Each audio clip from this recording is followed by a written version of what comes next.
সরকারি সম্পদের অবহেলার আরেকটি দৃষ্টান্ত লক্ষ্য করা যাচ্ছে সাবরুম নগর পঞ্চায়েত এলাকায়। জানা গেছে সাবরুম ডাকবাংলো সংলগ্ন একটি খালি জায়গায় দীর্ঘদিন ধরে সরকারি অর্থে কেনা ভালো মানের একাধিক ডাস্টবিন ফেলে রাখা হয়েছে। রোদ বৃষ্টি খেয়ে এসব ডাস্টবিনে ইতিমধ্যেই মরিচা ধরতে শুরু করেছে। স্থানীয় সূত্রে জানা যায়, ডাস্টবিনগুলো বহুদিন আগে শহরের পরিচ্ছন্নতা ব্যবস্থার উন্নতির জন্য আনা হলেও সেগুলো এখনো ব্যবহার করা হয়নি। অথচ সাবরুম শহরের বিভিন্ন গুরুত্বপূর্ণ এলাকায় পর্যাপ্ত ডাস্টবিনের অভাব রয়েছে। ফলে রাস্তাঘাট, বাজার এলাকা ও জনসমাগমপূর্ণ স্থানে ময়লা আবর্জনা যত্রতত্র পড়ে থাকতে দেখা যায়। এই পরিস্থিতিতে সাধারণ জনগণের প্রশ্ন, যখন শহরের পরিষ্কার পরিচ্ছন্নতা বজায় রাখতে ডাস্টবিনের প্রয়োজন, তখন কেন সেগুলো এইভাবে নষ্ট হতে দেওয়া হচ্ছে?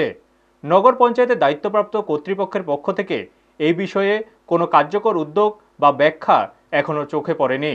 স্থানীয় বাসিন্দাদের দাবি, অব্যবহৃত অবস্থায় ডাস্টবিন নষ্ট না করে শহরের বিভিন্ন ওয়ার্ড, বাজার, বাসস্ট্যান্ড ও জনবহুল এলাকায় দেওয়া হলে শহরের পরিবেশ অনেক বেশি পরিষ্কার ও পরিচ্ছন্ন রাখা সম্ভব হতো।